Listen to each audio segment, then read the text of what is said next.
Goût de luxe Paris, Made in Paris.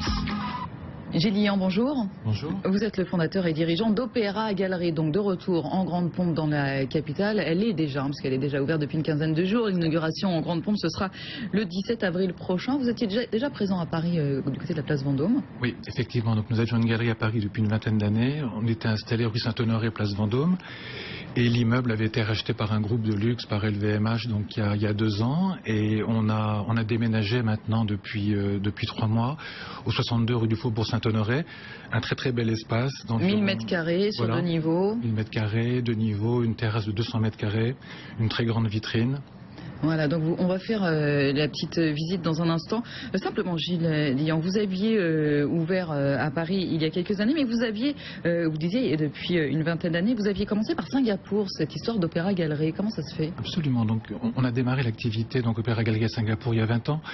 J'étais présent dans un salon d'art à cette époque et on a très très bien travaillé et on a ouvert la première Opéra Galerie donc en 94 à Singapour.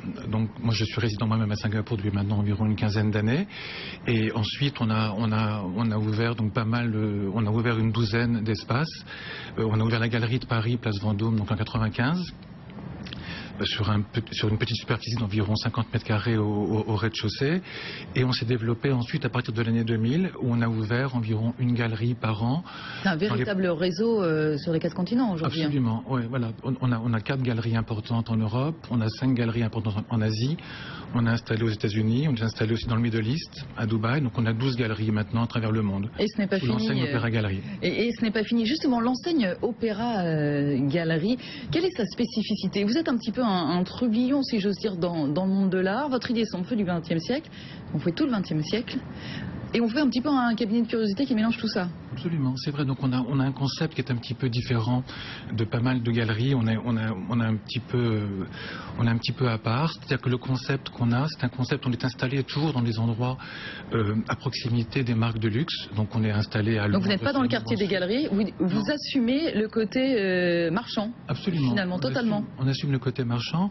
Et le concept qu'on a, c'est qu'on propose effectivement donc à nos clients, à nos collectionneurs, un éventail d'œuvres qui couvre un petit peu tous les courants du XXe siècle. Donc des impressionnistes jusqu'aux American Pop Art avec des artistes et des toiles importantes donc de ces différents mouvements et tout ça s'est mélangé avec des artistes contemporains du monde entier. Quand on est installé donc à Séoul, en Chine, à Dubaï, dans différents endroits. Donc on a des peintres contemporains upcoming qu'on défend à travers le réseau.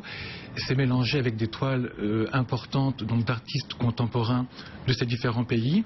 Et on peut y trouver aussi des tableaux de Picasso, de Renoir, de Chagall, de Soulages, de Matisse, de Warhol. De grands maîtres finalement. Absolument. Et alors vous prenez des risques dans le sens où vous achetez. On achète les œuvres. Alors on achète à travers le réseau, si vous voulez. Et j'ai monté aussi un fonds d'art il y a 7 ans. Donc un fonds, c'est une SICAR au Luxembourg, qui me permet effectivement donc d'acheter des toiles de maître. Ce fonds achète ces œuvres. On les met en dépôt dans notre réseau. Et ensuite on a un partage de marge entre le réseau donc et le fonds. C'est un fonds qui était d'ailleurs très successful, parce qu'on a fait environ 11% de rendement par an depuis 2007. Et là on est en train de liquider donc ce premier fonds et on remonte un autre fonds au Luxembourg, un CIF, qui va démarrer très prochainement. 190 millions d'euros de chiffre d'affaires, c'était en 2013, 2014 c'est peu ou prou la même chose? En 2014. Ça c'est 2014, 190 millions d'euros. Justement, comment vous financez tout ceci? Gilles Lian, vous êtes encore l'actionnaire principal, hein? Largement principal? Oui. Donc, vous avez des partenaires locaux, des marques de luxe? On a des partenaires, si vous voulez, qui étaient au départ essentiellement donc des clients. Ce sont des gens que j'ai connus moi à travers le réseau, à travers nos galeries, qui sont devenus des amis et des investisseurs. Donc on a des industriels importants français, on a des banquiers qui ont investi à titre personnel, il y a différentes personnes. Pour revenir au choix artistique, vous êtes essentiellement aussi avec des œuvres au second marché. Qu'est-ce que cela signifie pour les non-initiés?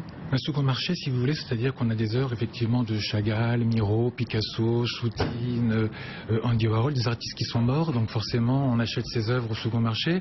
Second marché, c'est quoi? C'est-à-dire qu'on achète ces œuvres soit à travers, on achète beaucoup à des particuliers, à travers le réseau, on achète à des marchands, à des brokers, parfois un petit peu en vente publique, à des banques, à des boîtes d'assurance. On a des gens qui tournent pour nous au niveau du monde entier et puis qui essaient de nous rabattre donc des affaires. Ça, c'est pour la vitrine. Ça, c'est pour la vitrine, absolument. Et en plus de ces œuvres, si vous voulez, au second marché, on a aussi beaucoup d'artistes contemporains sous contrat qu'on défend, où on fait un vrai travail de marchand, c'est-à-dire qu'on prend un artiste de A à Z, donc on achète sa production, on lui fait des catalogues, d'expositions, on lui fait des livres.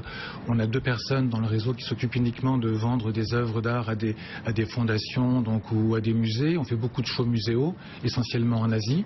Donc on fait un vrai travail de marchand, si vous voulez, par rapport aux artistes contemporains, et puis également un travail donc, de mise en relation entre propriétaires pour des œuvres importantes.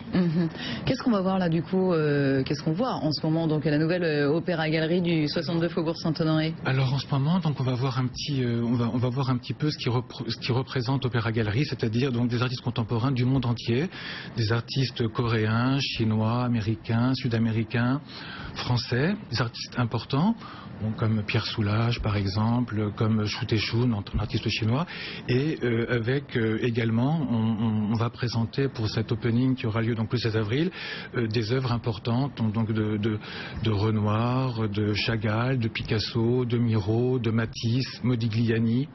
On aura vraiment un choix très important d'œuvres intéressantes et belles. Inauguration en grande pompe à découvrir aussi. Lita Kabelut, c'est comme ça qu'on prononce ça? Lita Kabelut, absolument. C'est une artiste qu'on a sous contrat, qui est moitié gypsy, moitié espagnole, qu'on adore. C'est une femme qui a 54 ans. On a fait 7 ou 8 livres avec elle. On a fait une dizaine de shows muséaux. On a d'autres shows muséaux qui sont prévus cette année. Quand vous dites Gillian, c'est vous, c'est votre œil, ce sont ceux qui travaillent avec vous, bien sûr, dans tout le réseau de galeries. Vous faites appel aussi à des commissaires extérieurs, justement? Bien sûr, on fait appel à des curateurs, bien sûr, absolument. Donc on a intégré donc un curateur là récemment. On a fait appel aussi à des curateurs, si vous voulez, pour nous aider à attirer vers notre réseau d'autres artistes contemporains importants qu'on souhaiterait, si vous voulez, donc qu'on souhaiterait avoir. Et on a une équipe, on travaille de façon étroite avec tous nos directeurs de galeries à travers le monde et avec ces personnes qui interviennent soit au sein de la structure, soit en dehors de la structure. Les prochaines ouvertures, je lisais dans la presse, vous aviez parlé de Baku, de Aspen dans le Colorado, de Madison Avenue à New York, c'en est où tout ça? Alors donc on a ouvert récemment à Beyrouth déjà, donc on a ouvert il y a une quinzaine de jours donc à Beyrouth, une très très belle galerie de 500 mètres carrés dans le quartier solidaire. Là je me rends moi à New York au mois de mai, donc on va signer un lease donc sur Madison, on est en négociation exclusive avec le propriétaire, un très très bel espace de 400 mètres carrés sur Madison à une belle hauteur entre la 65 et la 69. On ouvre également à Aspen, effectivement dans le Colorado, donc on va signer le lease également au mois de mai pour une ouverture prévue au mois de septembre, en même temps que New York, et on va accélérer le développement maintenant sur les États-Unis, avec effectivement une ouverture prochaine aussi à Los Angeles, sur Rodeo Drive. On a prévu cette ouverture, donc elle se fera normalement un an et demi après l'opening officiel de la galerie de Madison. Et vous allez vous arrêter où? Bah écoutez, on ne sait pas, on va voir. Tant que ça marche, on avance, c'est ça l'idée? Tant que ça marche, on avance. Moi, je suis très très intéressé, si vous voulez, par ce groupe. Ça me passionne et on avance. Justement, je disais en introduction, Gillian, que vous êtes vu un petit peu comme un cas à part, un trublion sur le marché de l'art. Est-ce que après tout ceci, finalement, ça va de mal en pis, c'est-à-dire qu'on vous considère comme un cas à part, justement sur le marché de l'art, ou est-ce que petit à petit on vous a reconnu une certaine légitimité? Écoutez, je pense qu'on m'a reconnu une certaine légitimité, mais c'est vrai qu'on a un concept qui est vraiment très très très différent de la plupart des galeries traditionnelles et classiques. Donc de part, si vous voulez, de part donc l'éventail finalement. Le fait qu'on soit assez généraliste, si vous voulez, en tant que galerie, avec ces artistes contemporains du monde entier et ces toiles de maître qui couvrent tous les courants du XXe siècle. De part aussi les emplacements qu'on choisit dans toutes les capitales, si vous voulez, artistiques donc et financières entière dans le monde. On veut vraiment se positionner dans les... Finalement, ce que vous dites, presque le message que vous passez, c'est aujourd'hui, comme vous achetez un sac V ou un sac H, pour ne pas citer les marques, on va acheter une œuvre d'art au passage. C'est ça votre discours aujourd'hui? Si vous voulez, moi je préfère payer... C'est peut-être ça aussi qui choque. Absolument. C'est peut-être ça qui doit choquer peut-être mes confrères. C'est possible. Mais en tout cas, moi je veux être installé dans des endroits, si vous voulez, où on peut toucher à la fois des collectionneurs avertis, parce que ces gens-là passent dans des endroits de luxe également, et où on peut également attirer quelqu'un qui n'a jamais acheté de tableau dans sa vie et qui rentre et qui peut être attiré à un tableau et qui peut être attiré donc pour l'achat d'un tableau à 10, 15 ou 20 000 euros. Juste pour terminer, Gilles Dion, c'est vrai que la place parisienne, c'était le moment d'y revenir, non? Ça bouge pas mal. On a vu beaucoup de choses, de nouvelles galeries. On sait que les foires d'art contemporain reprennent du poil de la bête à Paris. Pour vous, c'était le bon moment. Il fallait y revenir et de cette manière-là, de façon importante. Absolument. Pour moi, Paris, c'est une capitale très très importante. Il y a beaucoup de choses qui se passent avec le nouveau musée Picasso, avec la fondation Louis Vuitton, il y a beaucoup d'événements artistiques. Paris est la capitale au monde qui est la plus visitée. Nous, on travaille très bien à Paris. Bon, on a une belle synergie aussi entre toutes nos galeries dans le monde entier, si vous voulez. Donc, nos clients qui achètent à Singapour, à Miami, à Hong Kong ou ailleurs, quand ils viennent à Paris, donc ils viennent souvent nous voir. Et Paris, c'est vraiment quelque chose d'important pour nous. On se revendique, si vous voulez, comme galerie française, même si on a démarré à Singapour, et on est fiers de ça. Et on est fiers d'avoir investi de façon très très très importante dans ce nouvel espace à Paris, avec cette économie. On y croit, vraiment on y croit.